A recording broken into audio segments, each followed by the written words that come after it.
بسم اللہ الرحمن الرحیم۔ السلام علیکم ورحمۃ اللہ وبرکاتہ۔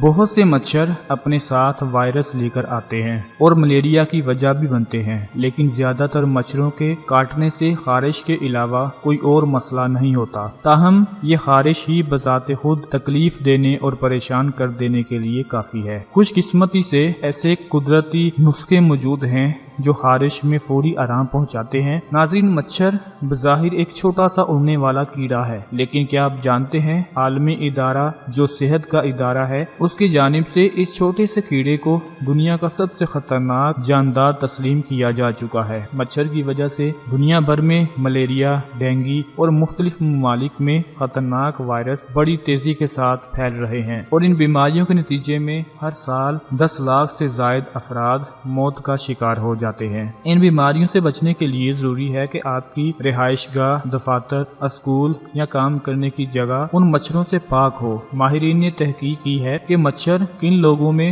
زیادہ حملہ آور ہوتے ہیں، تو سب سے زیادہ نشانہ وہ لوگ بنتے ہیں جن کا خون او گروپ سے تعلق رکھتا ہے، دوسرے نمبر پر بی گروپ والے اور تیسرے نمبر پر اے گروپ والے لوگ زیادہ مچھروں کا نشانہ بنتے ہیں۔ اس پسندیدگی کی وجہ مختلف بلڈ گروپ کے لوگوں میں پائی جانے والی مختلف قسم کی پروٹین کو قرار دیا گیا ہے۔ ماہرین کے مطابق ہمارے جسم کی جلد سے خارج ہونے والے مادے ہمارے بلڈ گروپ کے بارے میں مچھروں کو خبر کر دیتے ہیں، اور پھر وہ اپنے پسندیدہ گروپ والے افراد کو زیادہ سے زیادہ نشانہ بناتے ہیں۔ ویسے تو مچھروں کو دور رکھنے کے لیے مختلف اسپرے موجود ہوتے ہیں، مگر ہم آپ کو ایسے گھریلو نسخے بتا دیتے ہیں جو مچھروں کے کاٹنے کے بعد ہونے والی جلن اور خارش پر قابو پانے میں مدد دیتے ہیں۔ لیموں کے عرق یا اس کے ٹکڑے کو متاثرہ جگہ پر استعمال کرنا بھی مچھروں کے کاٹنے سے ہونے والی خارش کو قابو پانے میں مدد دیتا ہے۔ جو لوگ